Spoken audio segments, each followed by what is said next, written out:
Boa noite. Boa noite. O mercado financeiro reage a uma declaração do ministro da Economia. Paulo Guedes sinaliza que o governo pode furar o teto de gastos para substituir o Bolsa Família. O dólar chega ao maior valor dos últimos 6 meses. A Bolsa tem a pior pontuação em quase um ano. E secretários do primeiro escalão pedem demissão do ministério. O ministro do Supremo, Alexandre de Moraes, determina a prisão preventiva e a extradição do blogueiro bolsonarista Alan dos Santos, que está nos Estados Unidos.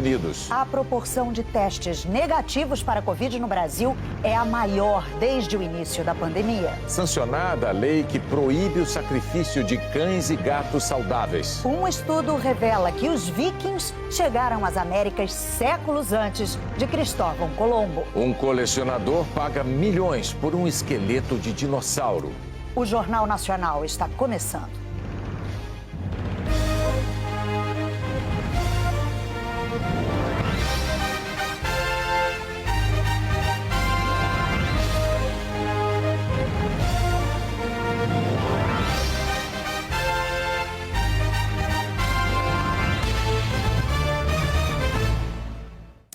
O mercado financeiro reagiu mal a uma declaração do ministro da Economia, Paulo Guedes, sobre o programa que o governo pretende implantar para substituir o Bolsa Família.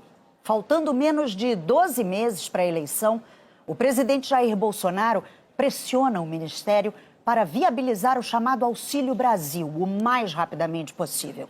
Mas a dificuldade é determinar de onde vai sair esse dinheiro.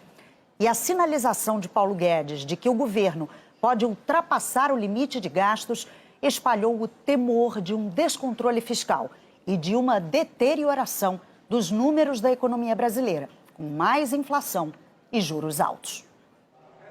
O mercado já tinha fechado ontem, quando o ministro da Economia, Paulo Guedes, falou num evento da Associação Brasileira de Incorporadoras Imobiliárias da possibilidade de não respeitar o teto de gastos para viabilizar o programa Auxílio Brasil. O compromisso fiscal continua. Estávamos estudando se faríamos uma sincronização de despesas, que são salários que seguem um índice, e o teto de gastos, que segue um outro índice. Estávamos estudando justamente se faríamos uma sincronização dessas despesas. Isso ampliaria, seria uma antecipação da revisão do teto de gastos que está para 2026, ou se ao contrário, mantém, mas por outro lado, pede um waiver, pede uma licença para gastar essa camada temporária de proteção. Waiver significa licença. Nesse caso, uma autorização para o governo federal gastar mais do que o teto, que limita as despesas públicas. Assim que abriu, o mercado já mostrou que não gostou da fala do ministro. O dólar começou em alta, chegou a bater em R$ 5,69 e encerrou cotado a R$ 5,66, o maior valor desde 14 de abril. O Ibovespa, principal índice de ações da Bolsa de Valores de São Paulo, a B3, chegou a cair mais de 4,5%.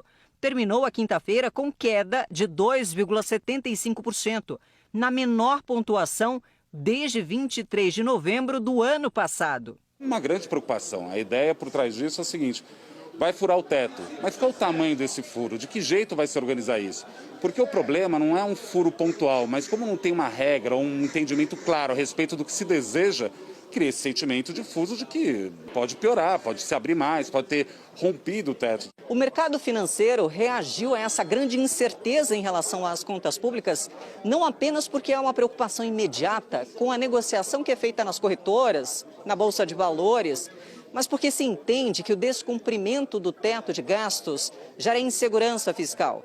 E isso impacta negativamente toda a economia. Sem indicar fonte de recursos, o resultado disso, obviamente, é o aumento do endividamento, né, do governo. Se você não tem de onde tirar, não está vindo da arrecadação, não está vindo na redução de outros gastos para compensar isso, ele vira exatamente o aumento do endividamento. Então, colocar isso fora do teto, sem medidas compensatórias, acaba resultando em mais dívida, mais juro, dólar mais caro, enfim, inflação mais alta. O economista José Roberto Mendonça de Barros concorda. Inflação mais pressionada significa uma situação ainda mais difícil